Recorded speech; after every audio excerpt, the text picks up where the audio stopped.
आज की कहानी एक ऐसे लायन की है जिसने ऐसे ऐसे हालातों से खुद को जिंदा बचाया था जिससे बाहर निकल पाना किसी भी शेर के लिए लगभग नामुमकिन होता है। लेकिन ये शेर जिसका नाम है सिजनानी, वो फैंटम था, यानी कि एक ट्रू सर्वाइवर। इसके पिता को मपोगो लायन से मार दिया था, लेकिन इसने उनसे अपनी जान बचा ली थी। बाद में इसने बर्मिंघम लायन जैसे कई ताकतवर लायन कोलिशन से लड़ाइयाँ लड़ी, लेकिन ये उनसे भी जिंदा बच गए।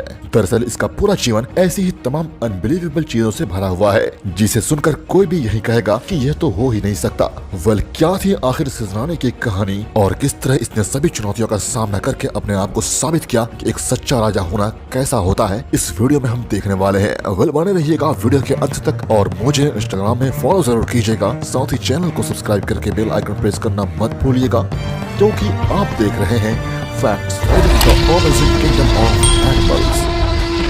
सिजनानी का जन्म साल 2007 के शुरुआती महीनों में हुआ था और इसने जिस लायन प्राइड यानी कि शेरों के परिवार में जन्म लिया था उसका नाम था इनकुहुमो प्राइड, जो कि साबी सैंड के नदन इलाके में रहता था। वैसे इसका परिवार था बहुत बड़ा, क्योंकि इसमें कुल 20 मजबूत बड़े शेर मौजूद थे। इस प्राइड की खासियत ये थी कि ये बफेलो का शिकार बड़े ही आसानी से कर लिया करते थे और इसीलिए इन्हें सर्टिफाइड बफेलो हंटर्स कहा जाता था। और ऐसा तो कभी बिल्कुल भी लगता ही नहीं था कि ये इतने बड़े जानवर का शिकार कर रहे हैं। अब क्योंकि सिजनानी का परिवार बफेलो हंटिंग में इतना माहिर था, तो इसीलिए ये गुण उसके अंदर भी आना तो तय था और यही उसे आगे चल के बहुत काम भी आने वाला था।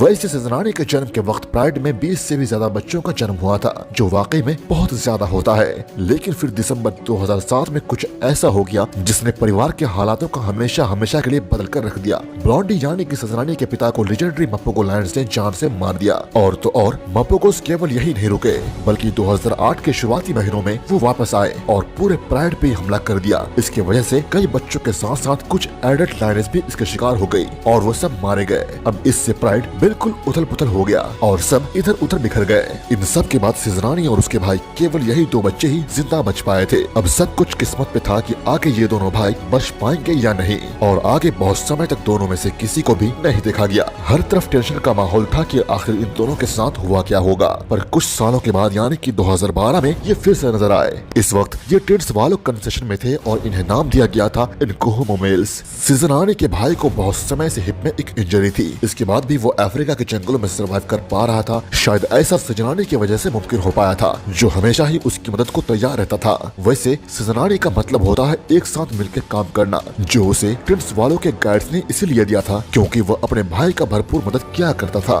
सितंबर 2012 तक इन दोनों भाइयों को सिजनानी कोलिशन के नाम से जाना जाने लगा और इस वक्त तक ये कॉपीज प्राइड की फीमेल्स के साथ समय भी गुजारा करते थे। अब शायद यही उनका घर था, लेकिन यहाँ भी उन्हें जरा सी भी चैन नसीब नहीं हुई, क्योंकि यहाँ इन्होंने पावरफुल मटिम्बा लैंड से कई बार लड़ाइयाँ लड़ी थी। पर इसके बावजूद भी ये किसी तरह से खुद को जिंदा बचाने में सफल ही रहे। लेकिन दिसंबर 2012 का एक दिन ऐसा भी आया जब सिजनानी को एक जोर का झटका लगा, क्योंकि इसी वक्त मर्सीलेस मटिम्बा लैंड्स ने सिजनानी के दिल के सबसे करीब मौजूद उसके भाई को जान से मार दिया। अब यहाँ से सिजनानी वापस साबी सैंड में चला गया और वहाँ ये अकेला इधर उधर भटकने लगा। लेकिन साबी सैंड में अकेले होने के बावजूद भी सिजनानी ने अपने लिए नया घर ढूंढ लिया। उसने स्टिक्स प्राइड पे कब्जा कर लिया और इस वक्त तक ये भी देखा जाता था कि सिजनानी अकेला ही बड़े बड़े भैंसों का शिकार कर लिया करता था। फिर अगस्त 2013 में स्टिक्स प्राइड में सिजनानी के कुछ बच्चे हुए, लेकिन कुछ ही समय बाद दूसरे दुश्मन शेरों ने उन्हें जान से मार दिया। इसके बाद सिजनानी अचानक से कहीं गायब ही हो गए। कई दिनों तक वो कभी भी नजर नहीं आया और सबने मान लिया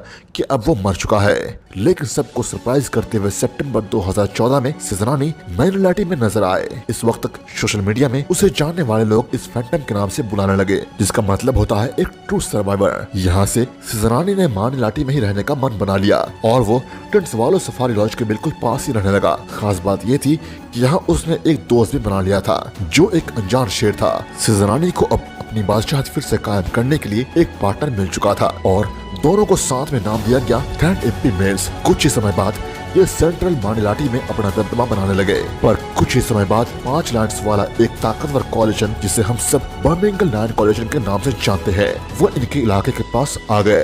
पर अब तक तो सिजनानी ने ये सीख लिया था कि ऐसे सिचुएशन को कैसे हैंडल करना है। वो और उसका पार्टनर कुछ समय के लिए खुद को बहुत लो प्रोफाइल में रखने लगा और ऐसे करते करते एक दिन ऐसा भी आया जब बर्मिंघम लैंड्स वहाँ से आगे बढ़ गए।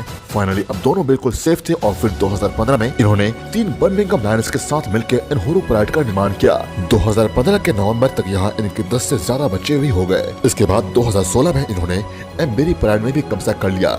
इस प्राइड में 8 मेल्स, 5 लायनेस और 3 सब एडल्ट बच्चे थे। बाद में सभी बड़े मेल्स को इन्होंने प्राइड से बाहर कर दिया क्योंकि अब वो खुद के खास सफर पे निकलने के लिए तैयार हो चुके थे। जीवन इनके लिए बहुत बढ़िया चल रहा था, लेकिन लायंस के जीवन में सब कुछ अच्छा चले ये कैसे हो सकता है? और ऐसा ही सिजरानी के साथ भी था। दरअसल ये बात 2016 की है। दिन था क्रिसमस का और हमेशा की तरह सिजरानी बफेलो के शिकार पे निकला था, लेकिन इस बार शिकार करने के दौरान कुछ भी सही नहीं हुआ और एक बफेलो की वजह से सिजरानी के हिप में एक भयानक इंजरी हो गई। इसके बाद से ही उसके लिए एक अच्छी बात ये थी कि 2017 में इम्बेरी प्राइड में इन दोनों के सबसे पहले बच्चे पैदा हुए।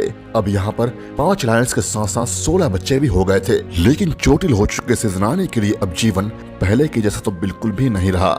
वो शिकार भी नहीं कर पाता था, लेकिन इसके बाद भी वो किसी तरह से प्राइड के साथ रहकर फीमेल्स के द्वारा किए गए शिकार खाकर अपना गुजारा करने लगा।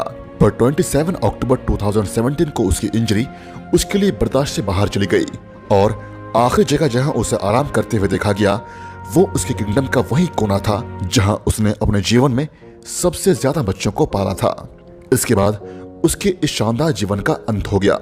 यह गजब का कोइंसिडेंस था कि सिजरानी भी बिल्कुल अपने भाई की जैसे ही हिप इंजरी का शिकार हुआ और उसकी वजह से उसकी जान भी चली गई।